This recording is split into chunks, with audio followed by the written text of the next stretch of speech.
Welcome to Hari Music Zone. I am Hari Shankar. I do music analysis, appreciation, cover songs, and original song.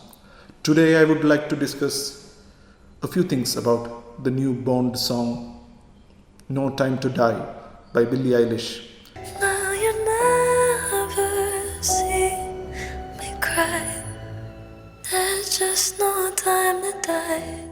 I just want to share a few things that I find awesome about the song, and I once again remind you that this is the perspective of a person who has kind of a background in South Indian classical music and not an expert in Western art music.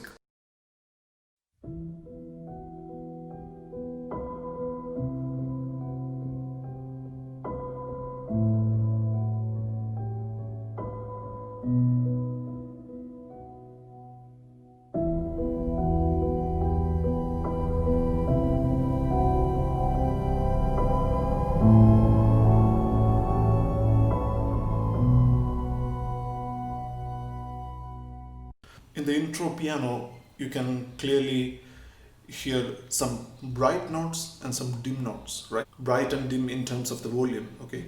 So it goes like this.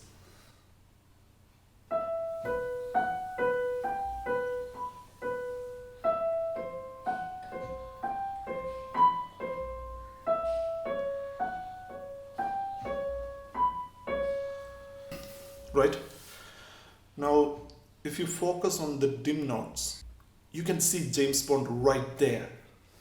Da, da, da, da, da, da, da, da. Those are the bright notes. These are the dim notes. That's clearly James Bond, right? That's totally awesome. James Bond is hidden right there, right at the intro of the song. That James Bond theme is kind of layered under that melody. It is hidden, it's like an Easter egg. So I think that's just brilliant. And did you hear that strings or that pad sound?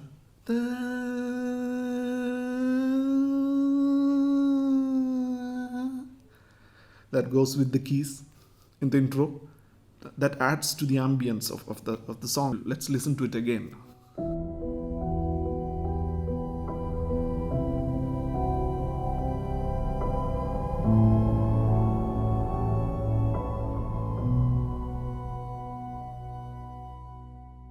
Through this song, Billie Eilish proves that a loaded pianissimo, that is a very soft rendition, can make the same effect or same impact as a belted fortissimo, that is a very loud rendition.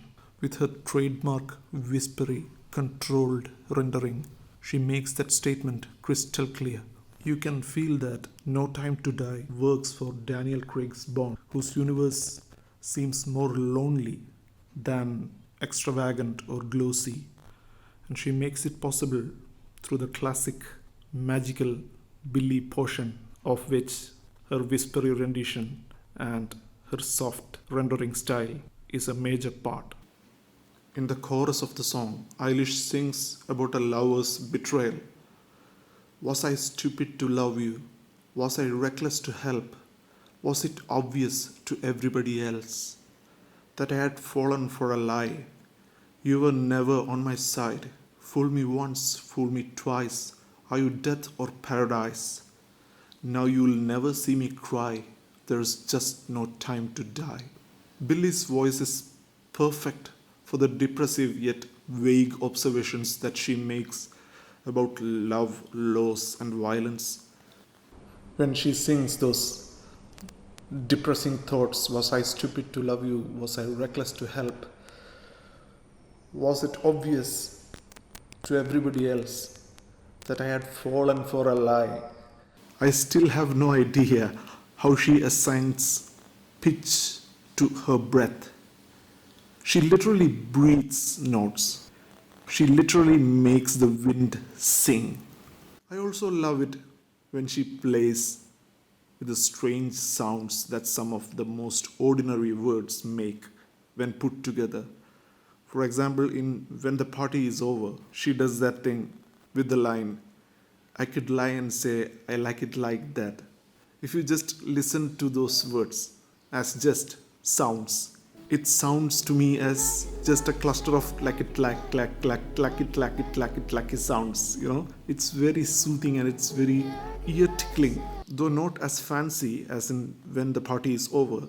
In this song, she does the same with the phrase fallen for a lie. All those negative thoughts, all those self-doubting thoughts, and the feeling of getting betrayed, everything, the whole turmoil is portrayed brilliantly through the music.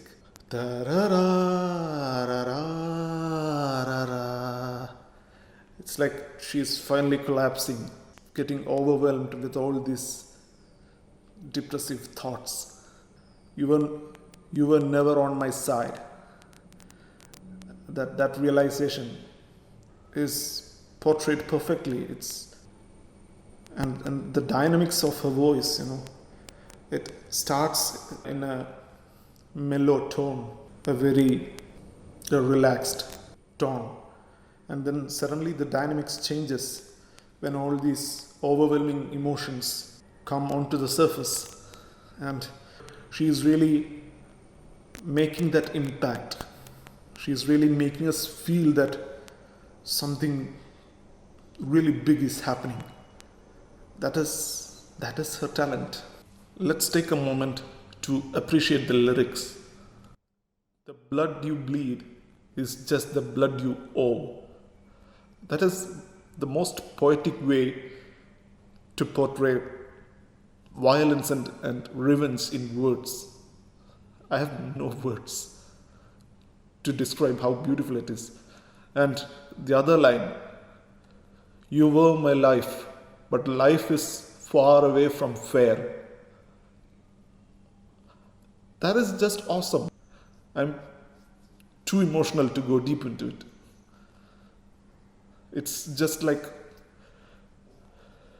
ghazal level awesome. I could imagine Mehdi Hasan Saab singing this line in Urdu and making us cry the same way Billy does here. It's pure gold. For those who don't know what a ghazal is a form of ode or a poem tracing its origins back to 7th century Arabic poetry. A ghazal may be understood as a poetic expression of a pain of loss, pain of separation, or the pain of longing, and beauty of love in spite of the pain involved. And Mehdi Hasan, whom I was referring to while talking about Billy's rendition, he was one of the greatest ghazal singers ever. It would have been a line that a great ghazal poet like Ahmad Faraz or Sahir Luthyanvi would have come up with.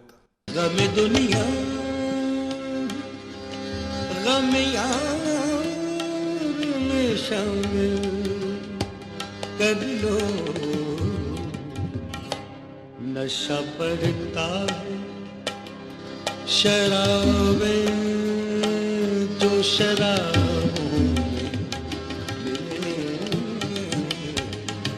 नशा पड़ता है शराबे जो शराबों में मिले. Anyway, coming back to No Time to Die. A tiny, suspenseful, soft strings bridges that ghazal-like line to the next line, we were a pair.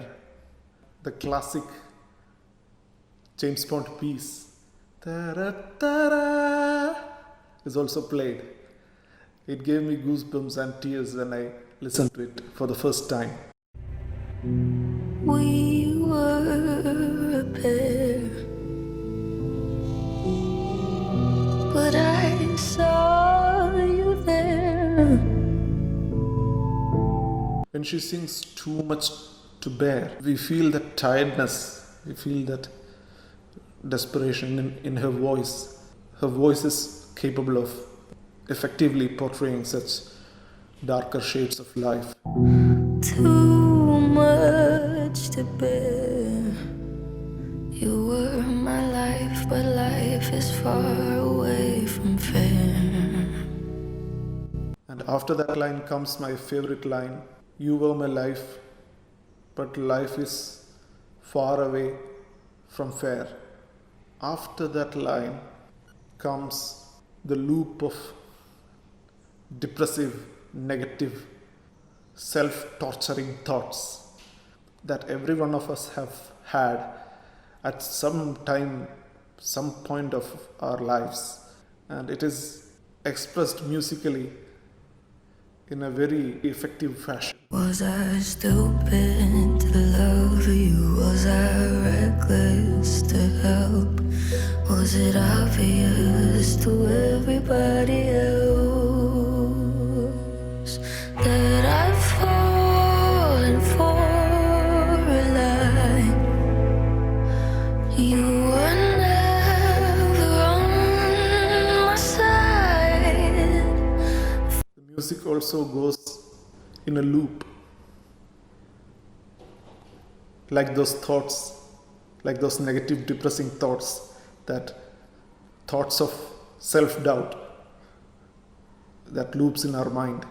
We are all familiar with the James Bond chord progression, which goes like this: E, G, B, and then E, G, C, then E, A, C sharp. So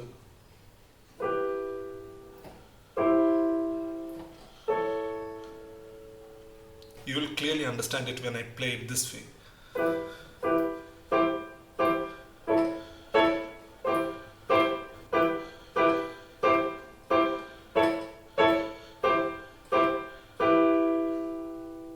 You will find this sequence of chords in disguise in a Bond song. You can find this clearly in Casino Royale, Quantum of Solace, and Skyfall. No Time to Die is no different from these theme songs in this regard.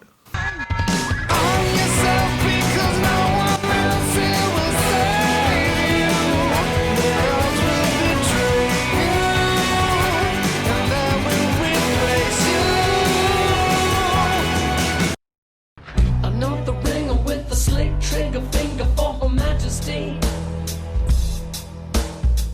Another one with the golden tongue, poison in your fantasy. Let the sky fall when it crumbles. We will stand tall and face it all together at skyfall. What makes me love Billie even more is that in this same song, she showed her middle finger to all the haters who say that Billie just breathes and she doesn't sing, with this part.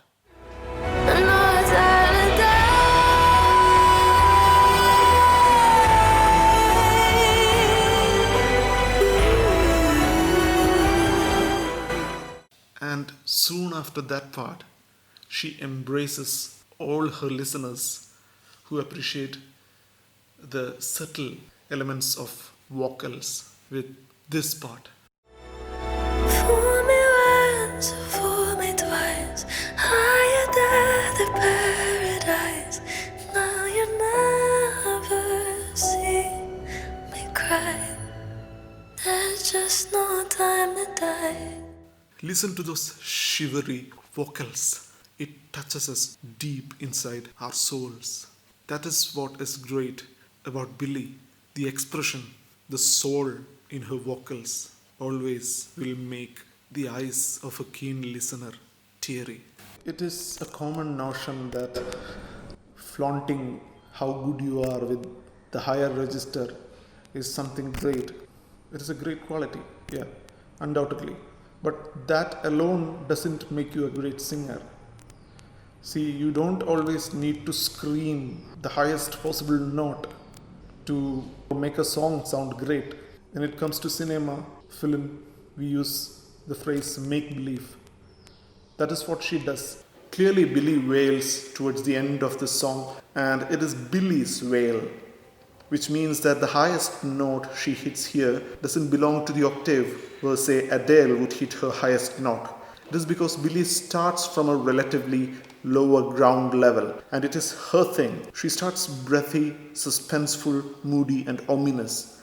She stylizes emotion with her breathy vocals. She holds back, gives you teeny tiny delicious crumbs, and then finally gives it. This is exactly why the climax of the song seems very dramatic without actually belting out like, say, Whitney Houston or Adele. And this is why Billie is unique. And she has got a great voice control, and the ease with which she switches from her normal comfortable voice to falsetto is incredible. That ease is just, that's so smooth. That is a magic. That is a pure Billie magic.